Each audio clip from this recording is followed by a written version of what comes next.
Hi అండి, welcome back. ఈ వీడియోలో మనం టమోటా గుడ్డు కూర ఎలా ప్రిపేర్ చేసుకోవాలో చూద్దాం. ఫస్ట్ ఒక ప్యాన్ తీసుకొని దాంట్లో ఒక 3 స్పూన్స్ ఆయిల్ వేసేసి బాగా హీట్ చేసుకోవాలి. దీంట్లో గరం మసాలా అండ్ పోపు దినుసులు కూడా వేసుకోవచ్చు. ఇన్ కేస్ మీకు పోపు దినుసులు ఇష్టం లేకపోతే స్కిప్ చేసేసి జస్ట్ జీలకర్ర ఒకటి వేసేసి ఫ్రై చేసేసుకోండి. సో ఇలా ఫ్రై అయిపోయిన తర్వాత సన్నగా తరిగి పెట్టుకున్న ఆనియన్స్ కూడా వేసేసి బాగా ఫ్రై చేసేసుకోండి. సో ఇవి కొంచెం ఫ్రై అవ్వడానికి మనం కొంచెం సాల్ట్ అనేది ఇక్కడ యాడ్ చేస్తున్నాను. సో మొత్తం కర్రీకి మొత్తం కావాల్సిన సాల్ట్ని కూడా మీరు ఇక్కడ యాడ్ చేసుకోవచ్చు. సో నెక్స్ట్ ఇందులోకి సాల్ట్ కూడా వేసిన తర్వాత కొంచెం బాగా ఫ్రై అవ్వాలి. సో ఫ్రై అయిన తర్వాత దంచిపెట్టుకున్న అల్లం వెల్లుల్లి పేస్ట్ కూడా వేసుకోండి. సో అల్లం వెల్లుల్లి పేస్ట్ అనేది కొంచెం ఫ్రై అయిన తర్వాత సన్నగా తరిగి పెట్టుకున్న టమోటా ముక్కలు కూడా వేసేసి బాగా ఫ్రై చేసుకోండి. సో కొంచెం మూత పెట్టేసేస్తే మనకి తొందరగా అనేది మగ్గుతాయి.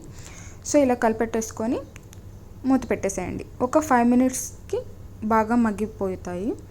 సో మగ్గిపోయిన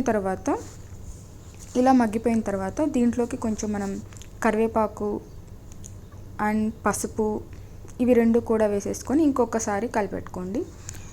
సో ఇక్కడే మనం కొంచెం మీకు ఏమన్నా కర్రీ కొంచెం మరీ గట్టిగా ఉంది అనుకుంటే కొంచెం వాటర్ వేసేసుకొని కొంచెం లూజ్గా అనేది చేసేసుకోవచ్చు.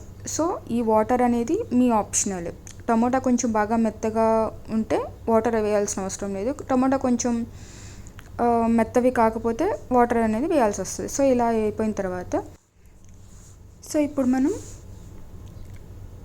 దీంట్లోకి జీలకర్ర పొడి, ధనియాల పొడి అండ్ కారం, మీకు ఇక్కడ కారం కొబ్బరి కారం అయినా వేసుకోవచ్చు, లేకపోతే ప్లెయిన్ కారం వేసేసుకొని మసాలా అయినా వేసుకోవచ్చు. సో ఇలా మసాలా మొత్తం కొంచెం ఫ్రై అయిన తర్వాత ఈ స్టేజ్లో మీకు ఏమన్నా కొంచెం గట్టిగా ఉంది కర్రీ అనుకున్నప్పుడు కొంచెం హాట్ వాటర్ యాడ్ చేసేసుకోవచ్చు. సో ఇంకా నెక్స్ట్ మనం గుడ్డు ఇట్లా పగలగొట్టేసేసుకొని అంతునే వేసేసుకోవాలన్నమాట. సో మీకు ఎన్ని గుడ్లు కావాలనుకుంటే అన్ని గుడ్లు పగలగొట్టేసేసుకొని కలపకుండా అంతును ఉంచాలన్నమాట. కలపకుండా ఒక జస్ట్ 2 to 5 మినిట్స్ వరకు అంతును ఉంచేసేస్తే ఒక 2 మినిట్స్ తర్వాత కొంచెం కలిపెట్టేసేసుకొని ఒక 3 మినిట్స్ అనేది ఇంకొంచెం సేపు ఫ్రై చేసేసుకుంటే సరిపోతుంది. Thank you for watching.